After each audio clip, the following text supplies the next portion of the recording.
الرحیم السلام علیکم ورحمۃ اللہ وبرکاتہ۔ ناظرین، سنکوٹ سے ایک جانی مانی شخصیت قداور لیڈر جن سے میری مراد ہے سنکوٹ کے سابقہ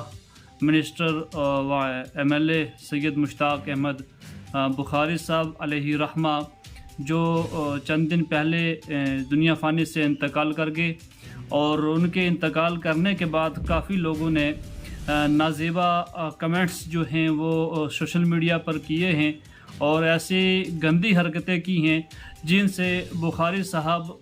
کے جو لواحقین ہیں ان کے دل دکھے ہوئے ہیں۔ اب پتہ نہیں ان لوگوں کو کیا ہو گیا کہ جب وہ انتقال کر گئے اور انتقال کر جانے کے بعد بھی وہ سوشل میڈیا پر بار بار جو ہے وہ ایسے کمنٹ کر رہے ہیں جو بخاری صاحب کو ماں بہن کی گالیاں دی ہیں۔ میں کہتا ہوں کہ اللہ تبارک و تعالیٰ ایسے لوگوں کو تباہ و برباد کرے، چاہے وہ کسی کمیونٹی سے بلانگ کیوں نہ کرتے ہوں،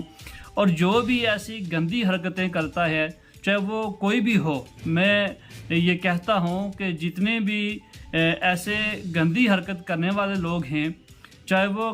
جیسے بھی ہوں، ان پر سخت سے سخت کارروائی عمل میں لائی جائے۔ میں ڈپٹی کمشنر پنچ سے یہ کہنا چاہتا ہوں سوشل میڈیا کے ذریعے سے، اور ایس ایس پی صاحب سے گزارش کرنا چاہتا ہوں، اور ایس ڈی پی او سنکوٹ سے، کہ جو بھی یہ لوگ ماحول کو خراب کر رہے ہیں، امن بھائی چارے کو خراب کر رہے ہیں، ان لوگوں کے اوپر جو ہے وہ جلد سے جلد کارروائی عمل میں لائی جائے تاکہ آپسی بھائی چارہ، پیار محبت جو ہے وہ برقرار رہ سکے۔ ان لوگوں کی وجہ سے جو ہے آپس میں تفرقہ بازی جو ہے وہ پھیل رہی ہے، ماحول میں جو ہے وہ دن بہ دن جب ایسی کمنٹس یا ایسی باتیں کر رہے ہیں تو ان کی وجہ سے ماحول خراب ہوگا، تو اس کا ذمہ دار یہ لوگ ہوں گے۔ اس لیے ڈسٹرکٹ ایڈمنسٹریشن کو چاہیے کہ ان لوگوں پر لگام کسی جائے۔ جب لگام کسی جائے گی تو آئندہ باقی لوگوں کو اس سے سبق حاصل ہوگا۔ تو میں دعا کرتا ہوں کہ اللہ تبارک و تعالیٰ سید مشتاق احمد بخاری صاحب علیہ رحمہ کے درجات بلند فرمائے، اور بخاری صاحب نے اپنے دور میں سنکوٹ کے اندر بہت عمدہ کام سر انجام کیے ہیں، اور سنکوٹ کے اندر نہیں بلکہ ایک جموں کشمیر کی جانی مانی روحانی شخصیت جو ہے وہ ہم سے الوداع ہو گئے ہیں، اور بہت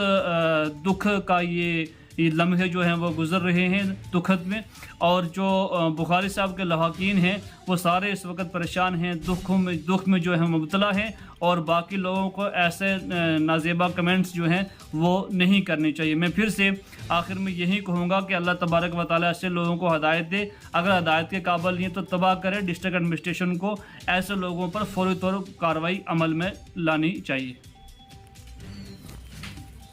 اگر آپ ہمارے چینل پر نئے ہیں تو ہمارے چینل دا اردو ٹائم کو سبسکرائب کرنا نہ بھولیں، اور مزید ایسی تازہ ترین خبروں کو دیکھنے کے لیے بیل آئیکن کو آل پر سیٹ کر لیں تاکہ آنے والی تمام تر خبروں کی نوٹیفیکیشن آپ تک پہنچتی رہے۔